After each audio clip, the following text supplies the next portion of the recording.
Oi, minhas nobrezas! Está no ar mais um episódio do De Cara com Douglas Nobre. E no vídeo de hoje nós vamos conversar sobre o filme Derrapada, que já está em cartaz no cinema de todo o Brasil. O filme que mostra o skatista Samuca, de 17 anos, que está com o futuro todo traçado, mas por uma leve derrapada muda todo o contexto desse longa. E para conversar um pouquinho mais sobre esse projeto, eu converso com o diretor Pedro Amorim e com a atriz Slaine Vieira. Tudo bem? Tudo bem, e você? Oi, tudo bom, Douglas? Tô Obrigada pelo bem, espaço. super animado de conversar com vocês. Eva. Ah, que bom. Bom, para iniciar, Pedro, o livro é uma adaptação, o filme é uma adaptação do livro Slam, e eu queria saber quando que você chegou a essa história, como que você conheceu o livro, o escritor? Eu conheci através das produtoras, Isabela Paia, que também é roteirista, Uhum. e a Fernanda Resnick, da Três Tabela Filmes. Há mais de 12 anos atrás, elas me convidaram para fazer esse filme. O elenco. Slane, nunca te falei isso. Tinha um outro elenco. Na verdade, tinha uma outra. Não, mas não tinha. Quem Era uma seria? outra. Não, não, tinha uma, não posso falar. Tinha uma outra mãe, tinha uma outra Melina, só isso que tinha. O resto ainda Tá. não tinha, porque a galera tinha que ser jovem.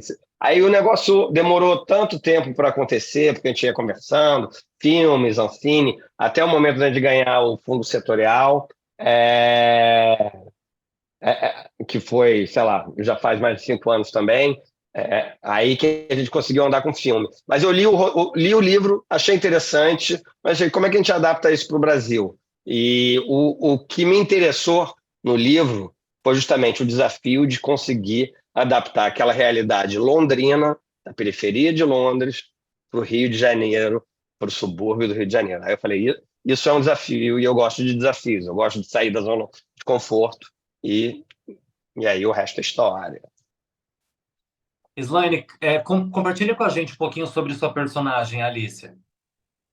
A Alissa é uma jovem empoderada, filha de pais advogados, que participa da liderança do Grêmio na escola, participou das ocupações de 2016, né, que a gente menciona isso no filme.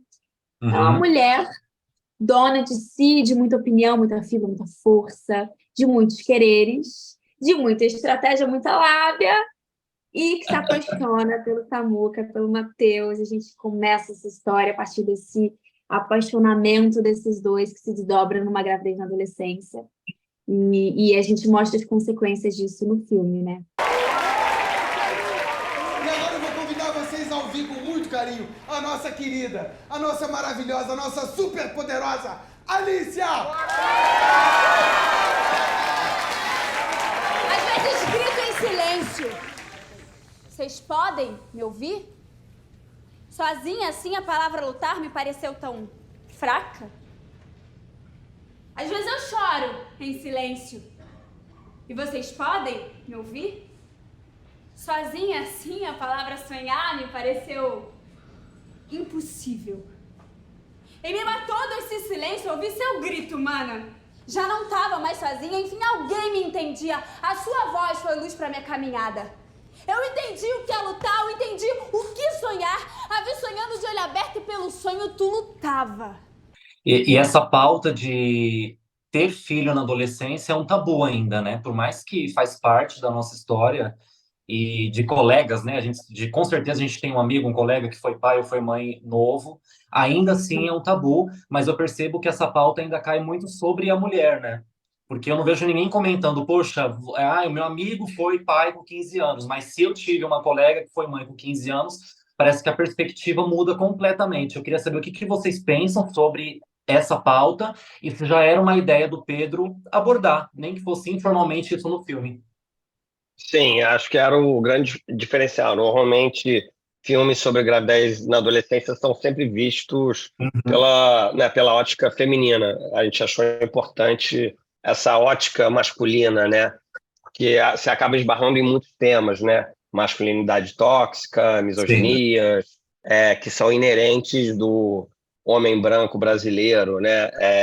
E ele poder enxergar isso, inclusive, né, engravidando uma mulher negra, por mais que seja de uma classe social mais alta, eu não gosto desse termo mais alta, mas classe BA, né? Enfim, e ele da classe C, Sim. E ele entendendo o que isso acarreta na vida dela, né? Não só da dele, obviamente, porque ele vai ter que encarar aquilo, mas a gente sabe que o peso, ele entender o peso que ele está jogando em cima dela é desbalanceado, por mais que ela seja uma classe social mais alta, pelo simples fato dela ser mulher, negra, né? A gente Uhum. sabe que talvez se fosse o contrário, eu costumo dizer, mesmo ele sendo de classe social mais baixa, se ele tivesse ficado grávido, se fosse ela, sabe? Talvez fosse mais fácil para ele, só pelo simples fato dele ser branco, sabe?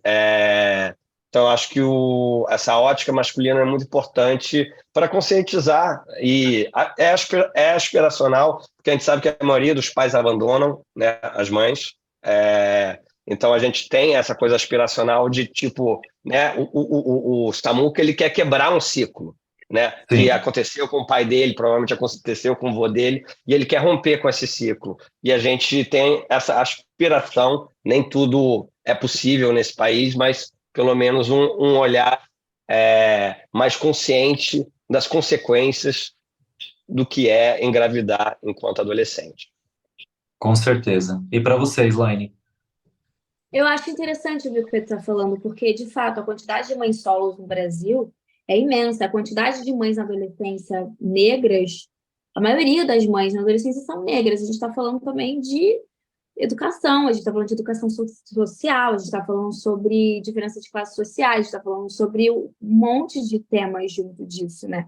Então, eu acho assim, muito interessante assistir da perspectiva do Samuca, essa gravidez, porque eu acho que é interessante mostrar isso para o jovem, já que a gente não está tratando nesse filme o jovem como uma criancinha, a gente está levando de forma séria, então é interessante também mostrar de forma séria como seria esse outro lado se ele fosse mais comum, né? Mas como é que bate no homem? Porque é uma grande responsabilidade, tem consequências, né, para a vida toda, mas ao mesmo tempo, sei lá, a Alice, ela volta a estudar, ela volta para a faculdade, né? Cada um vai se colocando, vai ocupando vários lugares depois que essa criança nasce, né? A gente está falando de escolhas também. Então, acho muito interessante assistir esse filme da perspectiva de Samuca também, que é um homem, um menino, né? Um adolescente. Sim, com certeza. Eu acredito que trazendo para a vida real é uma conscientização que tem que vir. é, não sei se você não tem uma base familiar para isso, ou não tem nem estudo específico para isso, talvez você se informar na internet com o que a tecnologia pode nos proporcionar, né? Você se conscientizar sobre como se preservar, como se guardar, né? Eu acho que tem tantas formas da gente aprender e zelar pela nossa própria vida, né? Sem esperar o outro zelar pela gente. Eu acho que esse é um ponto de partida também. Eu acho que para adolescente é muito importante também o diálogo. Eu acho que não ser Sim. tratado como criancinha e ter uma abertura de diálogo e ser levado e ser mostrado a vida como ela é mesmo, isso é que leva à discussão, é isso que é a educação, é isso que é o acesso, que é a Uhum. comunicação, que é o debate. Eu acho que é esse que é o ponto, né? A pessoa está Com vendo ali certeza. na tela esses adolescentes e ela está vendo a vida como é. Então, aquilo vai gerar debate. Eu acho que essa é a intenção do filme. Desculpa, Luiz. Com Mas é porque essa é a certeza. intenção do filme, né? O pessoal sair de lá debatendo e conversando. Sim, Obrigada, viu? então só para encerrar, convidem a galera que acompanha o De Cara com Douglas Nobre para irem ao cinema, porque o filme já está em cartaz. Gente, assistam Derrapada, tá nos cinemas de todo o Brasil. Eu tenho certeza que vocês vão adorar essa história, que vocês vão se apaixonar por Samuca, por Alicia. Espero que vocês gostem, que vocês saiam de lá com muitos debates, com muitas perguntas. E que vocês gostem de assistir, porque é um filme interessantíssimo. Um beijo, obrigada. E esse foi mais um episódio do De Cara com Douglas Nobre. Não se esqueçam de curtir, compartilhar, se inscrever no canal e até o vídeo da semana que vem. Tchau!